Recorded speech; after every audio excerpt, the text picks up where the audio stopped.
I made a video recently talking about the FTMO situation, which if you haven't heard, basically FTMO is not allowing certain states in the United States to purchase challenges with them. And this poses a big problem, and it's one of several that have happened recently in the prop firm space where US traders, their limitations are very frustrating. And I want to say, first of all, if you're somebody who is trying to get funded and you've used FTMO or My Forex funds, you can probably, you're justified in feeling a little frustrated with this situation. We've seen time after time, prop firms are being shut off from US traders. And in this recent video that I made, I talked about why I think that might be due to the whole US not allowed to trade CFDs situation. Here's a quick recap from that video, and then I'm going to respond to some of the comments that got admittedly pretty spicy. This is kind of the product that US traders are after, and they aren't able to trade with high leverage and CFDs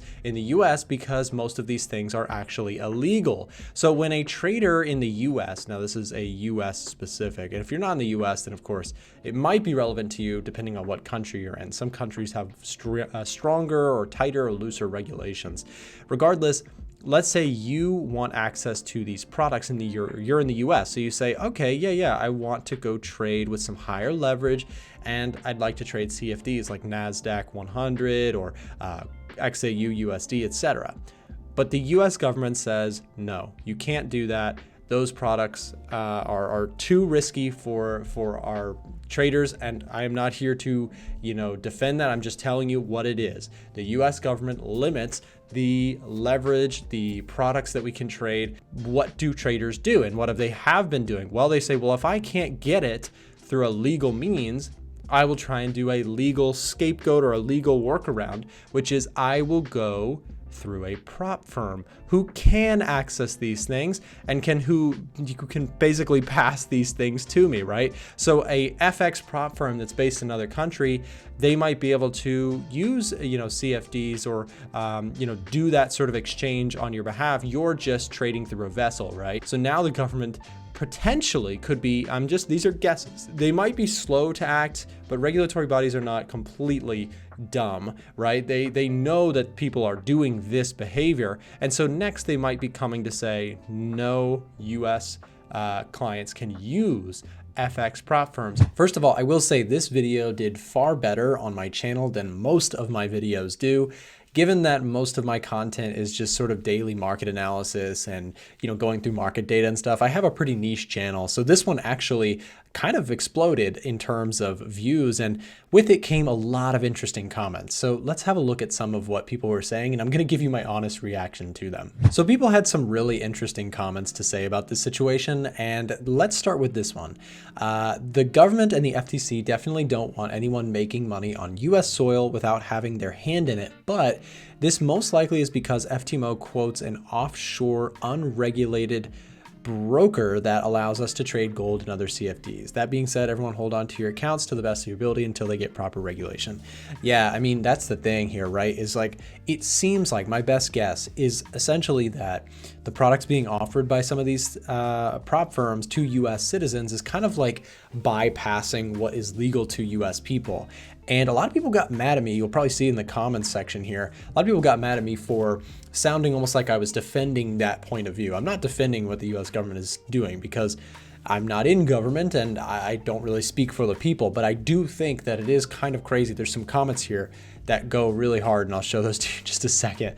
But yeah, it's kind of crazy that CFDs are not allowed to US traders.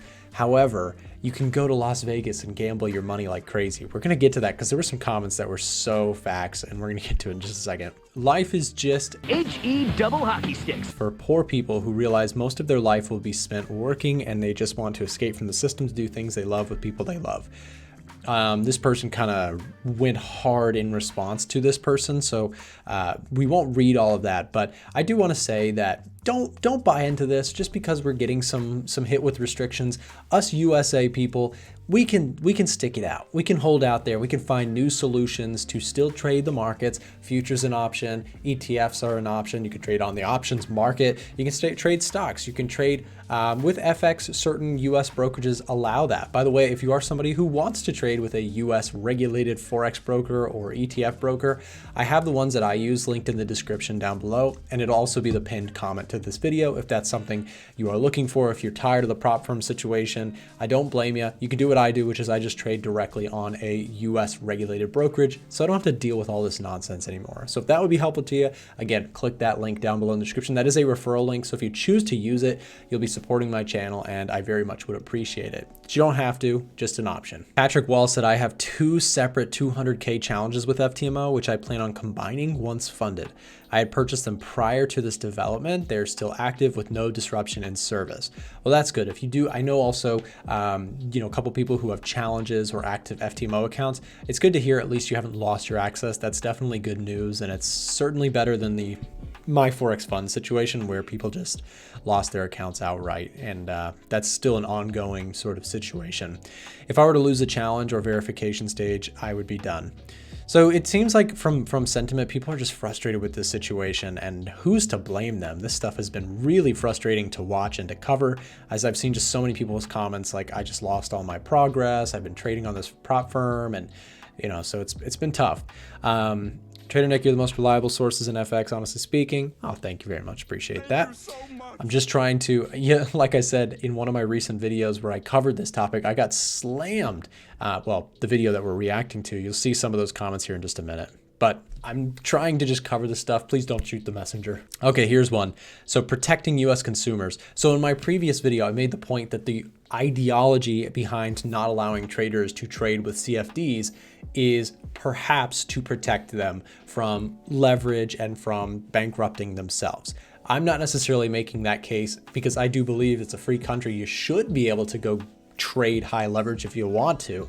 I'm not defending that point, but I guess in my last video it came across like it was, but I was just trying to set forth what I think the government's perspective is. They don't want people to have CFDs or high leverage products because they can bankrupt themselves, and when you magnitude that out by an entire economy of people who can do the same thing, it can really devastate the economy. I think that's the theory. I'm not necessarily saying I agree with that. So let me just be clear on that subject before I get flamed again. But this person said, protecting US consumers, that's the biggest joke. How many people have lost their 401ks through regulated brokers? I think it's all about control and money. Actually, the only money that you lose is the challenge fee of a couple $100, and you get to trade accounts of 10K and up. In the end, you can make substantial income that US regulated brokers can't afford you. Don't afford you. You're right, Nick. Something else is going on. Okay, so at least I got some credit at the end there. But yeah, I mean, it's hard to deny. Without putting my tinfoil hat on too much, maybe there's an aspect of this where it's like Uncle Sam wants the tax money to be involved in their side of things. And, again, I'm not here to debate whether that's right or wrong, but that certainly could be a factor at play. The biggest thing I learned this year was to build your own capital and trade your own account.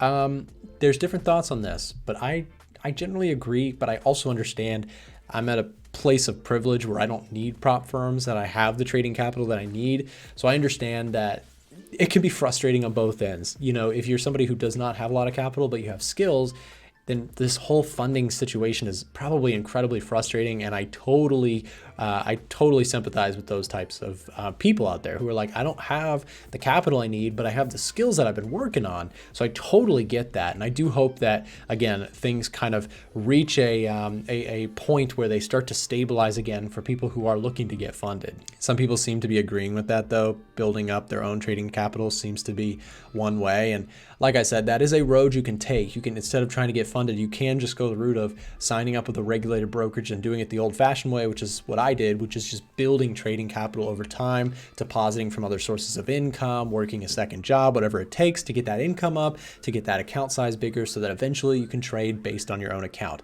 And then there's the crossover between the two. The hybrid is like people who get funded and they use the payouts to build their own trading account, which I think is an interesting approach as well. This is a good point as well. I am not a tax authority by any means. Do not take this as financial or tax advice in any way, but this person's comment seems to make sense, right? If you're receiving any payouts from a prop firm, you're definitely still supposed to report that as income. So I don't know, the tax kind of, there's a little bit of pushback on the idea that this is just the government wanting to protect tax income, right? So that's a little bit of a good counter argument, I have to admit. Again, if the IRS purely wanted to seek this stuff out so that they could get their hand on the taxes of it, well, you're still supposed to report this as income. So as it currently stands, they're still technically supposed to be getting their tax. I feel so sorry for US traders. I don't even live in the US, and I feel your pain and frustration. I think the government is just making life harder for the average person.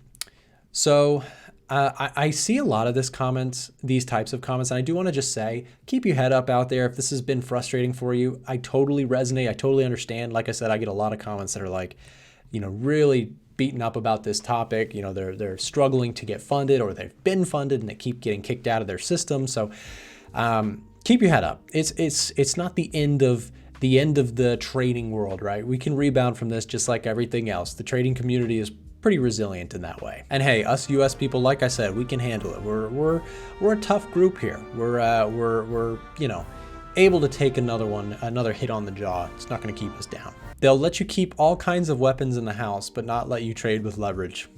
That's kind of valid. Guns. Lots of guns. Surge Trader just stopped supporting equities and ETFs. I'm wondering if this is related. Interesting. To anyone that's in between making the jump to futures, it's 100 times better. I will say this, I don't trade futures, but I trade exchange traded funds on the stock market. And that jump, so much better. I use WeBull, like I said earlier. This is a shameless plug, but there's a link for WeBull down below in the description. If you use that and sign up, you get, I think it's like 12 free shares, but check whatever the promotion is they're doing right now. If you're in the US, you get some sort of sign up perk just by using that link. But yeah, once I made the jump from trying to trade like leveraged FX brokers, which are pretty much non-existent for US people. Once I made the jump to ETFs, it was a lot easier, or futures for those who want to do that. FTMO is their own broker and liquidity provider. That's a big no-no. When you go to the market on these simulated accounts, it's you versus them. Rather, on US brokers, it's you versus the liquidity provider, and the broker is just the middleman.